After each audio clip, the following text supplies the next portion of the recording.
I need to verify your accounts. Legitimate? Child, I've worked harder than anyone in this building while people like you doubted I could balance a checkbook. Don't question me now. I'm just following protocol, ma'am. Step aside and do your job, or watch me do it better myself. The bank smelled like disinfectant and impatience. A thin line of customers curled past velvet ropes, each person staring into their phone as if it might save them from the boredom of waiting. At the very end of the line stood a woman who looked like time itself had tried and failed to bend her. She wore a pressed lavender coat, sensible black shoes, and a hat pinned with a single pearl brooch. Her hands, dark and beautifully creased, rested calmly on the handle of a worn leather purse. Her name was Mrs. Eleanor Baptiste, and she was 90 years old.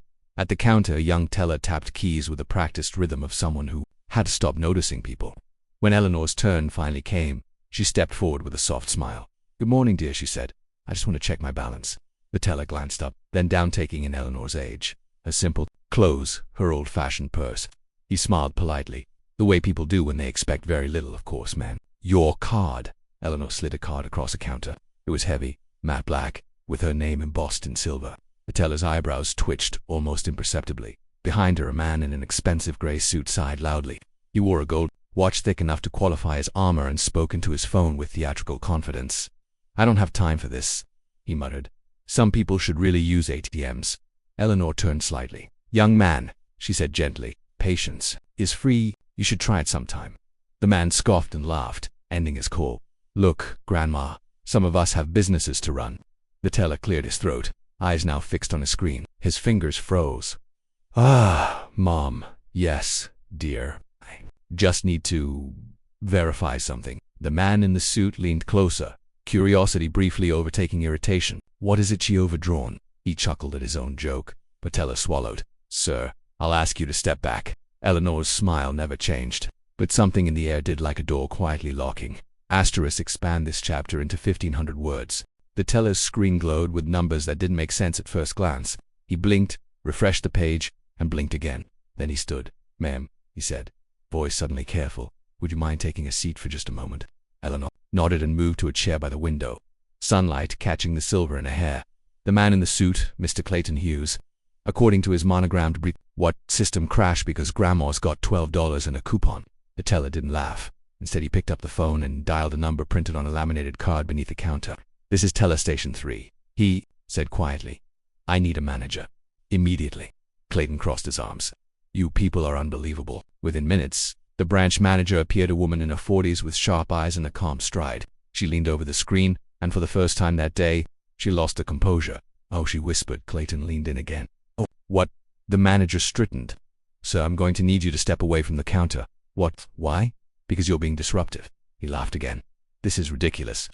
The manager turned the screen slightly, just enough for him to see a fraction of what was displayed. Rows of accounts, trusts, investments, long strings of zeros. Clayton's laughter stopped mid-breath. That's not real," he said. Eleanor's voice floated from her chair. "Oh, it's real, honey. Compound interest is a beautiful thing." The manager approached Eleanor with a respectful nod. "Mrs. Baptiste, thank you for your patience. Would you like to come into my office?" Eleanor stood. "Only if it won't trouble anyone." "Not at all," the manager said. "It would be an honor." Inside the manager's office, Eleanor sat comfortably in the leather chair, her back straight but relaxed, hands folded neatly in her lap. The room smelled faintly of polished wood and new carpet, a scent that promised order and authority. Sunlight streamed in through the tall windows, cutting golden lines across the dark mahogany desk where the manager sat. She poured a glass of water, the ice clinking softly, but Eleanor waved it away with a graceful hand. "Mrs. Baptiste," the manager said, her voice careful, "I want to apologize for any inconvenience." Eleanor's lips curved into a small, knowing smile. "Oh, child," she said, her voice soft but firm. "I've lived through segregation, recessions, and 3 wars. A little waning won't kill me." The manager hesitated, unsure how to respond. She had expected anger, perhaps even impatience, but Eleanor's calmness disarmed her. "If you don't mind me asking." "How?" she finally said. Curiosity, breaking through protocol. "How did you make your money?" Eleanor chuckled, a low, melodic sound, like the distant echo of a song half remembered. "How did I make my money?" she repeated, as if savoring the memory. Then she leaned back in her chair, eyes distant, the corners of her mouth lifting in the faintest hint of pride. "I started as a seamstress in 1954, Couldn't open a bank account without my husband's signature, so I kept cash in jars. She paused, letting the image settle. Glass jars. In the kitchen, behind the flour, that was my first account. The manager blinked. And then, when the laws changed, Eleanor continued, I deposited every penny. Every single penny. Small at first, then more as I earned more, and I watched. I learned. She tilted her head, her gaze sharpening. I bought property when people said it wasn't safe. Invested when folks said it wasn't smart. I never chased fast money. I chased quiet growth. The manager nodded slowly, scribbling notes in her mind. She had read stories of wealthy clients, heard rumors, but Eleanor's story had a weight to it that made each word feel like a lesson. You persevered, she said. Eleanor smiled, though it was tinged with a solemn edge. And I never forgot how it felt to be underestimated, she said. Being underestimated is a powerful teacher. It teaches patience. It teaches strategy. Most importantly, it teaches humility. She leaned forward slightly, her hands resting lightly on her knees, and it keeps you hungry quietly, relentlessly. Now outside the office, Clayton paced back and forth on the plush carpet of the bank lobby. He clutched his phone like a lifeline, glancing at it every few seconds as it buzzed with unanswered calls. His usual confidence had given way to impatience, his eyes darting toward the office door. The hum of the air conditioning and the low murmur of other clients seemed almost oppressive. He knew Eleanor could wait. She had always waited, but Clayton hated waiting. Inside, the manager stood, clearing her throat. Your balance, Mrs. Baptiste, she said, a note of reverence in her tone, currently stands at... She paused, her fingers lightly brushing the polished edge of her desk. 8 figures, across multiple accounts. Eleanor nodded, as if this confirmation was less about surprise and more about acknowledgement. Sounds about right, she said. Thank you, dear. And if there's anything we can do, the manager began. There is, Eleanor said, her tone now carrying authority that brooked no argument. Make sure your tellers remember that dignity doesn't come with a dress code, that it's not earned by name tags or suits. Respect is not seasonal, nor is it negotiable. The manager swallowed, feeling both chastised and enlightened. Yes, ma'am, she said, her voice firm, yet respectful.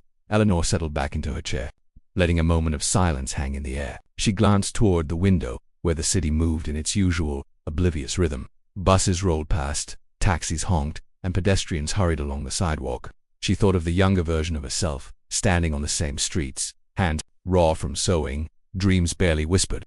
How far she had come, how far she had survived. The manager watched her quietly, sensing that Eleanor's story was far more than financial success. It was survival, strategy, and a subtle defiance. She wondered what it must have been like to live through a world that constantly told you where you could not go, what you could not do, and then quietly prove it wrong, day after day, choice after choice. Outside the office, Clayton finally let out a frustrated sigh. The moment the door opened, he rushed in, phone still clutched in hand. Mom, he said, voice a mix of relief and irritation. Are you okay? How long have you been in here? Eleanor gave a soft, amused smile. Long enough to make sure my bank manager knows how the world works. Clayton, she replied. He frowned. You didn't have to, child. I always have to, Eleanor said firmly. I've sat in waiting rooms, in back offices, in cafeterias, and I've been ignored, underestimated, and dismissed more times than I can count. One day you realize that waiting is part of the process, but being heard, that's earned. Clayton ran a hand through his hair, exhaling slowly. He had grown up watching his mother navigate challenges with a calm precision that left him both in awe and slightly unnerved. 8 figures, he muttered under his breath, shaking his head. 8 figures, Eleanor chuckled. A soft, warm sound. Money is just paper, Clayton. What matters is what you do with it, how you use it, how you let it reflect your values instead of changing them. The manager, observing the exchange, felt a rare sense of humility. She had managed high-profile clients before, but Eleanor Baptiste had a presence that made numbers seem almost secondary. She realized she had been part of an important moment, not just in the bank's history, but in Eleanor's ongoing story of resilience and dignity. Eleanor stood slowly, the motion deliberate and unhurried. She smoothed her skirt and adjusted her posture. Remember, dear, she said to the manager, sometimes it's the quiet ones who hold the most power, and it's the lessons you never forget that guide you best. The manager nodded, feeling the weight of the lessons sink in. Thank you, Mrs. Baptiste, she said, her voice filled with genuine respect. Eleanor turned to Clayton, resting a hand briefly on his shoulder. Come, Shy, she said. Let's go. There's a world outside these walls that still needs reminding that patience, perseverance, and dignity are always in style. As they left the office, the sunlight caught Eleanor's hair, silver and luminous, a crown earned not by birth but by endurance. Clayton followed, phone finally silent in his pocket, understanding in a new way that wealth was more than numbers, it was lived experience. tempered by wisdom and courage. Outside, the lobby felt smaller now, quieter somehow. The manager watched Eleanor and Clayton walk away, a silent vow forming in her mind. She would never underestimate a quiet, patient force again. The two of them disappeared into the city streets, Eleanor moving with the calm authority of someone who had survived storms far greater than waiting for a bank appointment. Leaving behind more than a balance sheet, she left behind a lesson in resilience, dignity, and the understated power of knowing your own worth. Eleanor exited the office with a deliberate calm, the faint rustle of her coat, the only sound punctuating the sudden hush that had fallen over the bank, the noise of the teller lines, the soft murmur of conversations, even the occasional clink of coincidental ceased, replaced by a tangible stillness that seemed to draw every eye toward her. Heads turned, eyes following her like she were a comet trailing sunlight through the dreary ceiling lights. Even at the doorway, Eleanor's presence commanded attention without effort. Her posture was poised, but not rigid. Her expression was composed, yet it carried an unspoken understanding of the chaos around her. Every detail of her attire seemed intentionally understated in all-out colors. No flashy jewelry, yet somehow she radiated a quiet authority that made the room shrink around her. Clayton felt it immediately, a tension tightening his chest as he straightened in his chair, suddenly aware of how flimsy his confidence had been moments before. He rose as she approached, his stride faltering slightly. "Man, I didn't mean any disrespect earlier," he said, voice uneven. The practiced assurance that had carried him through countless meetings now fractured. His hands fidgeted at his sides, one pulling slightly at his cuff as if it were a lifeline to steadiness. Eleanor turned her eyes toward him, her gaze soft but penetrating, like a lens focused on his unspoken fears. "Of course you did," she replied, her tone gentle yet unyielding. Her words struck him harder than any rebuke could have. He flinched as if the air itself had shifted. He opened his mouth to protest, but she continued before he could form a defense. "But that's all right," she said, the corners of her lips curving into a half-smile. "Disrespect is often ignorance wearing a loud suit." There was no malice in her observation, only an incisive clarity that left him exposed. A few customers shifted in their seats, eyes darting between Eleanor and Clayton. Some concealed smiles, others looked away, uncomfortable in the sudden intimacy of the moment. One older man near the lobby door muttered something under his breath, but Eleanor did not flinch. She seemed untouchable, like a tree that has weathered countless storms and still stands rooted in its own conviction. Clayton cleared his throat, struggling to regain some measure of composure. "I just thought," his words faltered. He searched for a lifeline in her expression but found only calm observation. As if she were cataloging the precise moment his certainty had crumbled. "That's the trouble," Eleanor said softly, a tone both tender and decisive. He didn't. Her statement was simple, almost economical in its phrasing, yet it struck him with the weight of a verdict. The silence that followed was not uncomfortable but charged, filled with 1,000 unspoken possibilities. Clayton could feel the gaze of everyone in the bank now, each person silently weighing his reaction, anticipating his next move. Eleanor turned, her figure moving toward the exit with an elegant precision that seemed to command space itself. She paused at the threshold, her hand resting lightly on the doorframe, and glanced back over her shoulder. "Young man, what do you do?" she asked, curiosity threaded through her words, though not in a prying manner. It was a question that seemed to cut through pretense, reaching straight for substance. "I'm in investments," he admitted, voice now quieter, carrying the vulnerability of someone stripped of his usual armor.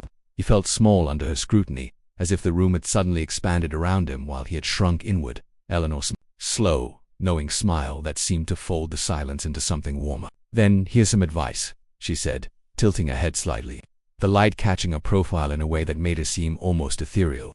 "The loudest people in the room are rarely the richest." Her words, deceptively simple, carried layers that Clayton felt but could not yet unpack. He wanted to argue, to claim that volume sometimes equaled success, but found that the words would not come. Instead, he nodded, a gesture that felt both inadequate and necessary. Eleanor's presence lingered even as she stepped out into the sunlight, which framed her like a benediction. The warmth of it seemed to ripple back into the bank, leaving a strange sense of calm where tension had once reigned. For a moment, Clayton remained frozen, processing the encounter. His mind replayed every nuance of her calm authority, the subtle challenge in her words, the way she had seen him, not as a person to be impressed, but as one to be understood. He realized how much he had relied on noise and posturing to command attention, and how fragile that structure truly was when faced with someone who saw through it effortlessly. Around him, the bank slowly resumed its rhythm. The soft hum of conversations returned, coins clinked again, and tellers spoke to customers with renewed energy. But there was a perceptible shift in the atmosphere. Eleanor's words, simple yet penetrating, had left an imprint. Clayton noticed the way other customers exchanged quiet glances, as if they too had felt the weight of her insight. He sank back into his chair, the leather creaking beneath him, and tried to collect his scattered thoughts. His usual confidence had been stripped away, leaving behind the raw material of self. He thought about the clients he advised daily, the meetings where ego often masqueraded as strategy, the insistence on speaking louder, moving faster, appearing more certain than anyone else in the room. And he understood, with an clarity, how hollow that had all been. Clayton's mind wandered to Elena's words. The loudest people in the room are rarely the rich. There was no moralizing, no judgment, only a quiet truth, simple and unassailable. He considered how often he had fallen into the trap of equating volume with value, performance with substance, appearances with real influence. In her brief interaction, Eleanor had dismantled all of it, leaving a stark mirror reflecting what he had missed all along. Outside, Eleanor moved with purpose, each step deliberate, yet unhurried. The sunlight caught in her hair, casting a halo-like glow, and for a moment she seemed almost untouchable, a figure from some older story whose lessons were timeless. She did not rush, did not glance back, her confidence did not demand acknowledgement, and yet she had commanded it completely. The street noises around her seemed muffled in comparison to the resonance of her presence, a quiet authority that left no space for pretense. Back inside, Clayton's colleagues began to stir. A junior associate whispered something, a question that carried both curiosity and admiration. Clayton barely registered it. His attention was inward, tangled in self-reflection. He remembered the countless moments he had tried to assert dominance, to prove knowledge, to command respect, through volume rather than substance. And now, with Eleanor's simple guidance echoing in his mind, he realized how misplaced all of it had been. He looked at the walls around him, the framed charts and graphs, the displays of financial performance metrics, and wondered how much of it truly mattered in the grand scheme of influence and success. The office, with all its noise and urgency, seemed suddenly smaller, less imposing, as if the true measure of worth was never about being seen or heard, but about seeing clearly, understanding deeply, and acting with quiet decisiveness. Clayton's reflection was interrupted by the soft chime of the bank's clock, each tick marking the passage of time and the permanence of the lesson he had just received. He straightened in his chair, a newfound humility grounding him, and realized that the path to genuine success required listening more than speaking, observing more than asserting, and understanding more than performing. A few moments later, he rose again, this time with intention. He moved toward the teller window, not as a man seeking validation, but as someone beginning to see the contours of his own misconceptions. He greeted the customers with measured calm, spoke softly, and noticed how the room responded differently, to quiet confidence than to empty volume. There was a subtle shift, almost imperceptible, but profound nonetheless. Outside, Eleanor had already disappeared from view, absorbed by the rhythm of the city, but her presence lingered in the minds of those she had touched, a quiet reminder that true influence is not measured by the noise one makes, but by the clarity and courage one carries. And in that quiet, reflective space, Clayton felt the stirrings of something new, not the fleeting satisfaction of being heard, but the enduring strength of being understood, and the realization that this was a wealth far richer than anything he had pursued before. Outside, Eleanor waited as her driver opened the door of a modest sedan. The day had the crisp clarity of early winter, with the kind of sunlight that glanced off car hoods and bank windows in sharp, revealing angles. She tucked a strand of hair behind her ear, her gloved hands resting lightly in her lap.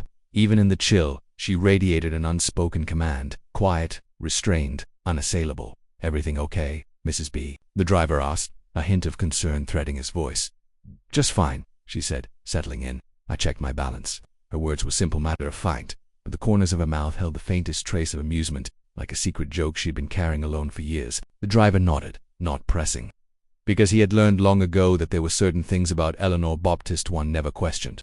Her calm was absolute, and questioning it was usually futile and occasionally dangerous. As the car pulled away, the bank behind her returned to its usual noise, tellers calling out numbers, the rhythmic tap of keyboards, the shuffle of papers, and the soft hum of fluorescent lights. Yet Eleanor's presence seemed to linger, a silent echo among the ordinary transactions of ordinary lives. But something lingered beyond mere presence, a lesson written not in numbers, but in humility.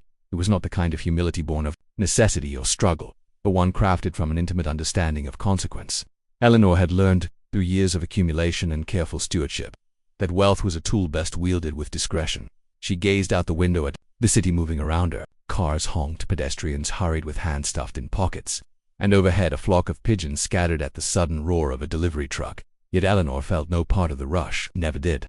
Her life was measured in increments of strategy and foresight, in careful allocations of time and attention rather than the fleeting chaos of everyday worry. And perhaps that was the real luxury. the kind that no ledger could ever truly capture. Clayton stood at the bank window long after she was gone, replaying the laugh that had died in his throat. He was young, or at least younger than she appeared, with a sharp mind that had carried him quickly through the ranks of the institution.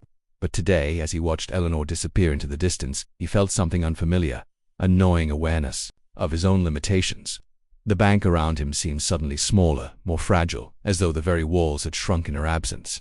Inside, the vaults and ledgers slept quietly, unaware of the attention that always followed Eleanor Baptiste. Security cameras hummed softly from the corners, silent witnesses to the ebb and flow of money.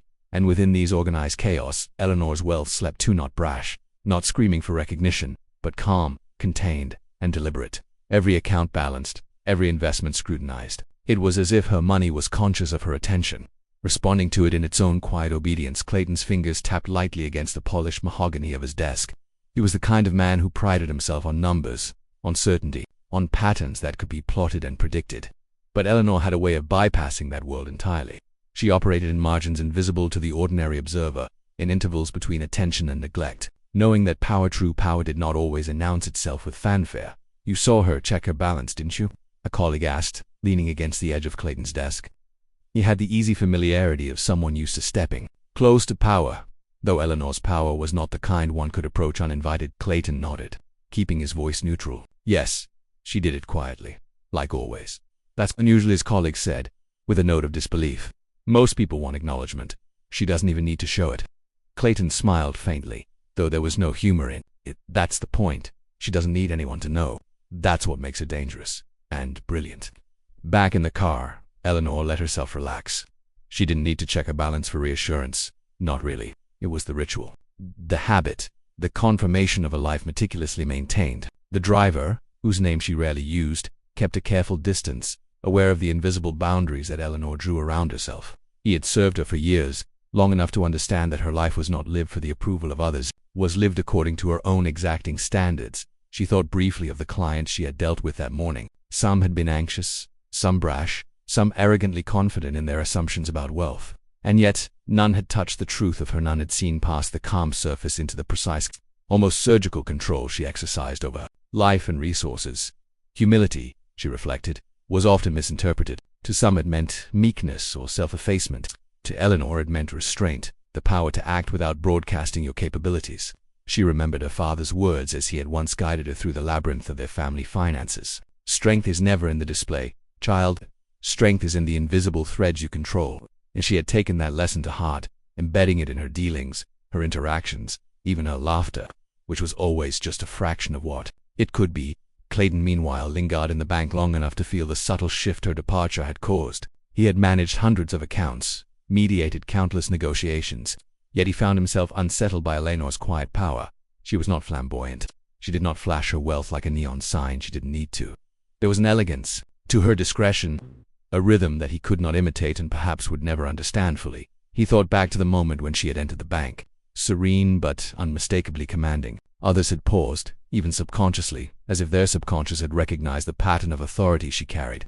But for Clayton it was more personal. He felt an almost physical pull, the kind that comes not from attraction or admiration, but from the awareness that someone exists in the world who is untouchable in ways you cannot calculate. And that awareness, though uncomfortable, was illuminating. "You'll see," he muttered to himself, barely audible. "Some people don't need to announce themselves, they just are." Outside, Eleanor's thoughts drifted, though always tethered to control. She considered the investments she had planned for the coming months, the charitable contributions quietly routed through various trusts, the subtle shifts in the market she had anticipated long before headlines announced. Then all of it was invisible to the casual observer. To the world, she might seem ordinary, a woman of wealth, yes, but not ostentatious. But Eleanor knew the truth. Power without notice was infinitely more potent than power constantly advertised. Her sedan glided through the streets, passing cafes where young couples argued quietly over lattes, offices where assistants juggled phone calls and deadlines, and street vendors hawking roasted chestnuts to passers-by. Each scene was ordinary, fleeting, unaware of the subtle force of the woman moving past, yet she absorbed it all, cataloging details that would inform decisions months or even years ahead. It was in these quiet observations, Eleanor reflected, that real knowledge lived. One could learn much from chaos, even if one's hands never touched it directly. The ordinary movements of ordinary people were patterns that, when read correctly, could predict the extraordinary movements of fortune. At the bank, Clayton finally turned away from the window. He returned to the organized chaos of ledgers, transactions, and reports, but the echo of Eleanor's visit remained. He found himself scrutinizing accounts differently, considering motives and possibilities that had previously escaped him. Eleanor Baptiste, with her quiet grace and unseen influence, had become a benchmark against which he now measured competence, ambition, and even patience.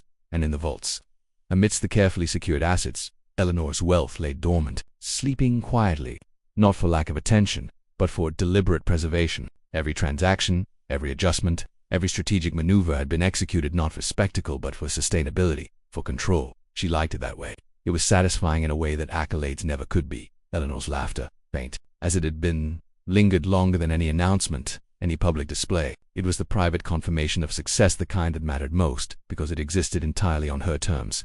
Clayton, despite his talent, could only watch and wonder. And so the day continued. Ordinary on the surface, yet tinged with lessons. Unseen, that humility could coexist with power. That discretion could carry more weight than ostentation.